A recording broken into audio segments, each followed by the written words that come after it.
Hi guys, welcome to డేగా media. నేను మీ శీలం శివభాస్కరయ్య. So promo 2 అయితే వచ్చేసింది. సో దాంట్లో ముఖ్యమైన విశేషాలు ఏం లేవు, కానీ అన్ని ముఖ్యంగానే అయితే మనకైతే కనపడ్డాయి. సో ఒకటి ఏంటంటే, విష్ణుప్రియకి కాబోయేవాడు వీరుడు ధీరుడు సూర్యుడు ఆ బ్లా బ్లా బ్లా బ్లా వాళ్ళు కావాలంట. బిగ్ బాస్ ఏమో బిగ్ ట్విస్ట్ అయితే ఇచ్చేసింది.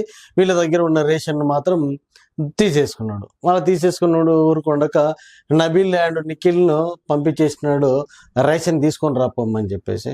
సో వాళ్ళేమో రేషన్ కష్టపడి తీసుకొని వస్తారు. అందులో ఏం తక్కువైంది అంటే ఉప్పు తక్కువైంది. మళ్ళీ ఉప్పు కోసము చాలా ఆర్తనాదాలు అన్నట్టు. సో ఉప్పు లేకుండా ఏ కూరలు కూడా చేసుకోలేరు, కాబట్టి ఉప్పులు కావాలి అని చెప్పేసి ఏం చేద్దాంరా అంటే ఏదో ఒకటి సాక్రిఫైస్ చేద్దాం అన్నటువంటి డౌట్. ఆ డౌట్లో వాళ్ళకి వచ్చినటువంటి ఒక థాట్, బ్రహ్మాండమైన థాట్ ఏంటంటే, చికెన్ ఇచ్చేస్తాం, మాకు ఉప్పు కావాలి అని చెప్పేసి. అట్లనే చికెన్ శాశ్వతంగా బంద్ చేస్తామంటే చాలా బాగుండేది, కానీ అట్లా బంద్ చేయలేదు కాబట్టి అడిగారు. సో బిగ్ బాస్ వాళ్ళ వేదనను దాన్ని అన్ని కలగలుపుకొని ఓకే అని చెప్పేస్తున్నాడు. మనోడు బిగ్ బాస్ కదా, ఎప్పుడైనా కూడా ట్విస్టుల మీద ట్విస్ట్ ఇస్తాడు. ఓకే అన్నాడు, ఊరుకుంటాడా? ఊరుకుండకుండా 1 కేజీ ఉప్పు ధర 50,000 అని చెప్పినాడు.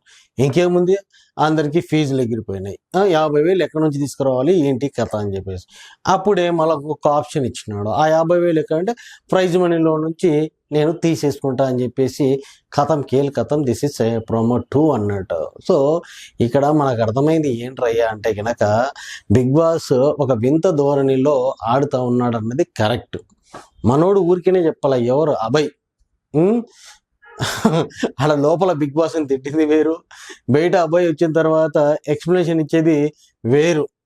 చాలా తక్కువ, అంటే తక్కువ ఫుడ్ వాళ్ళ ముఖాల కొడుతున్నారు. ఎవరికొకరికి చక్కెర వచ్చి కింద కంపల్సరీ పడేస్తారు. మనం విష్ణుప్రియ అని చూసినట్లయితే కనుక ఫస్ట్ లోపలికి వచ్చేటప్పుడు డమ్ములాగా లోపలికి వచ్చింది, ఇప్పుడైతే కనుక చాలా చిన్నగా అయిపోయింది. విష్ణుప్రియనే కాదు, చాలా మంది కూడా చాలా చిన్నగా అయిపోయినారు. సో డబ్బులు వస్తాయి కదా అని చెప్పేసి కడుపు నింపుకొని కడుపు మార్చుకొని బిగ్ బాస్ హౌస్లో ఉండాల్సిన పరిస్థితి అయితే ఏర్పడింది గాయస్. అది గంగవ్వ ముచ్చట్లు మామూలుగా లేవు. గంగవ్వ చూస్తే ఏజ్లో అంత ఉంది, మాటలలో మాత్రం చాలా పెద్ద పెద్ద మాటలు అయితే మాట్లాడుతూ ఉంది.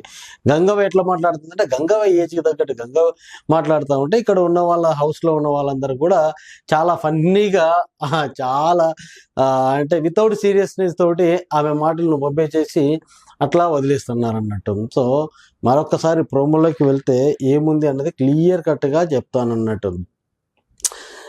సో మన ప్రియాంకకి వచ్చేసి ధీరుడు సూర్యుడు కావాలంట. సో ఆ పక్కన ఉన్నటువంటి టేస్టీ తేజ్ ఏమన్నారు అంటే, నేనే ఆ ధీరుడిని సూర్యుడిని అన్నటువంటిది అయితే చెప్పేసినాడు. నువ్వు ధీరుడిని సూర్యుడివా, నీ బొంద లావుకి నువ్వేం చేయలేవు అని తిట్టింది. నేను ఏం చేయాలో చెప్పంటే పుషప్ చేయమని. పుషప్ చేయమంటే మనోడు పుషప్ చేయకుండా అట్నే పడిపోతాడు. ఆ పుషప్ చేయడానికి కూడా హెల్ప్ చేయడానికి ఆ మనోడు పృథ్వీ వచ్చి హెల్ప్ చేయాల్సి వచ్చింది. హెల్ప్ చేసిన అప్పుడు అంటది అన్నట్టు మన విష్ణుప్రియ, ఇదే చేయలేకపోతున్నావు అని ఒక హింట్ అయితే ఇస్తుంది. దానికి ఏ మీనింగ్ అయినా మనం తీసుకోవచ్చు. అంటే ఏది చెయ్యలేవు, నువ్వు వేస్ట్, నీ బారపట్ట పెట్టుకొని అన్నటువంటిది అయితే కనుక చాలా అంటే చాలా క్లియర్గా చెప్పేసింది అన్నట్టు. సో గాయస్, అది ప్రోమో 2 అయితే కనుక పెద్దగా అయితే ఏం లేదు. అక్కడ ఆ కొత్త వాళ్ళు పాత వాళ్ళు కలిసి ఒక మ్యూచువల్ అండర్స్టాండింగ్ రావడానికి, అందరు కలిసిపోవడానికి మాత్రమే ఈ ప్రోమో 2 అన్నది అయితే పెట్టినాడు. అండ్ ఏదో నాకు తెలిసి ఒక టాస్క్ అయితే ఉంటుంది ఈరోజు. ఆ టాస్క్ అయితే కనుక క్లియర్ కట్గా అయితే కనుక చేసేస్తారు అన్నట్టు. సో గైస్, అది